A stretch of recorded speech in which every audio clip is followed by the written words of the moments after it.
Hamba, yakni manusia, bertanya kepada Allah, "Ya Allah, apakah gerangan yang sedang menimpa kami di saat ini?" Dan sungguh akan kami berikan cubaan kepada kalian dengan sedikit ketakutan, kelaparan, kekurangan harta, jiwa dan buah-buahan. Surah Al-Baqarah ayat 155. Mengapakah kami harus diuji dengan wabak corona seperti ini, ya Allah? Al-Quran menjawab, apakah manusia itu mengira bahawa mereka dibiarkan saja mengatakan, kami telah beriman, sedang mereka tidak diuji lagi. Surah Al-Ankabut ayat 2. Untuk apa sesungguhnya ujian ini, ya Allah? Tidak ada sesuatu musibah pun yang menimpa seseorang kecuali dengan izin Allah. Barang siapa yang beriman pada Allah, nescaya dia akan memberi petunjuk ke dalam hatinya. Surah At-Taghabun ayat 11. Namun, mengapa perkara ini harus terjadi kepada kami, ya Allah? Dan sesungguhnya kami telah menguji orang-orang sebelum mereka, maka sesungguhnya Allah mengetahui orang-orang yang benar, dan sesungguhnya Dia mengetahui orang-orang yang dusta. Surah Al-Ankabut ayat 3. Dari mana datangnya musibah ini, ya Allah? Dari mana datangnya ini? Katakanlah, itu dari dirimu sendiri. Surah Al-Imran ayat 165. Tapi ya Allah, wabak ini sungguh buruk bagi kami. Boleh jadi kamu membenci sesuatu, padahal ia amat baik bagimu. Dan boleh jadi pula kamu menyukai sesuatu, padahal ia amat buruk bagimu. Allah mengetahui, sedang kamu tidak mengetahui. Surah Al-Baqarah ayat 216.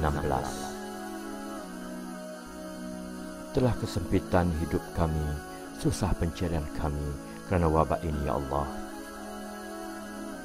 Allah tidak membebani seseorang, melainkan sesuai dengan kemampuannya. Surah Al-Baqarah ayat 286. Kami tidak dapat bekerja, ya Allah. Pergerakan kami terbatas, ya Allah. Kami tidak dapat berbuat apa-apa.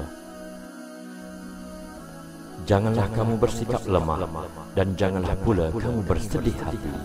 Padahal kamulah orang-orang paling tinggi darjatnya jika kamu orang-orang yang beriman. Surah Al-Imran ayat 139. Wabak ini memberikan tekanan yang sangat dahsyat kepada kami, ya Allah.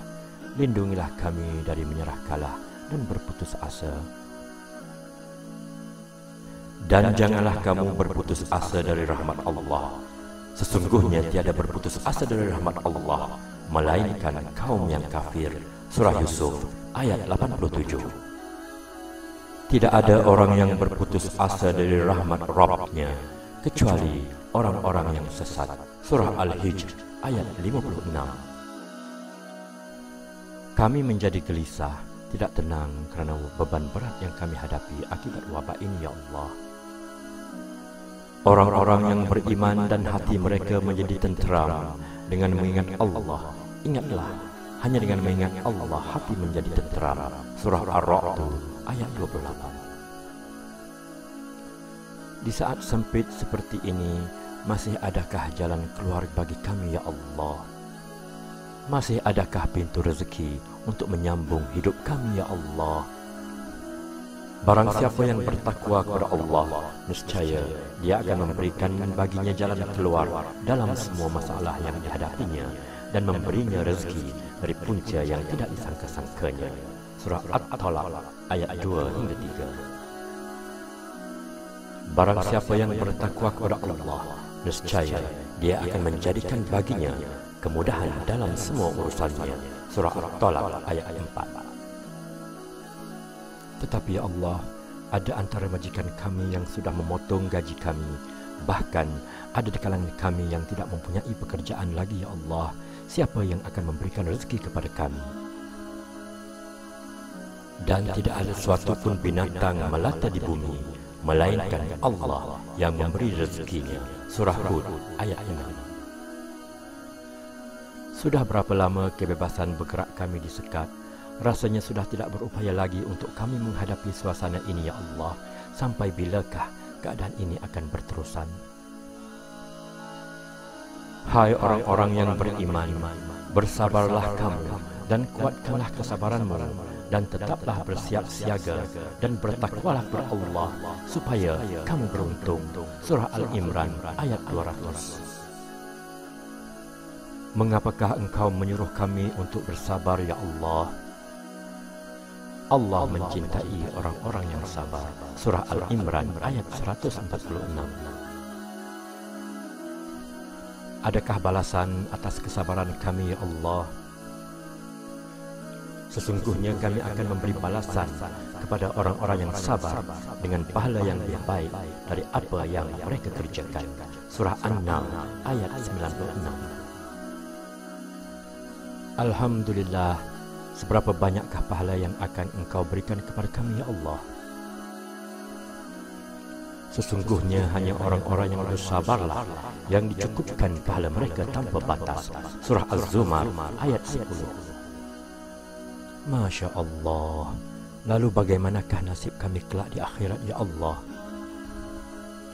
Sedang para malaikat masuk ke tempat-tempat mereka dari semua pintu syurga sambil mengucapkan, selamat untuk kalian atas kesabaran kalian, maka alangkah baiknya tempat kesudahan itu.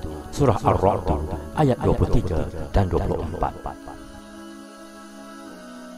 Alhamdulillah, Alhamdulillah, Alhamdulillah. Sekarang kami tenang ya Allah, kami redha dengan ketentuan-Mu, kami bersabar dengan ujian-Mu. Allah redha terhadap mereka dan mereka pun redha kepadanya. Surah Al-Bayyinah ayat 8. Dan keredaan Allah adalah lebih besar, itu adalah keberuntungan yang besar. Surah At-Taubah ayat 72. Saudara sekalian, perbanyakkanlah membaca Al-Quran dan memahami maksud kitab suci itu agar kita mendapat panduan dengan sebenar-benarnya dari Allah Subhanahu wa taala. Al-Quran adalah sebagai penyuluh dan petunjuk untuk mencari kebenaran dalam menjalani hidup ini.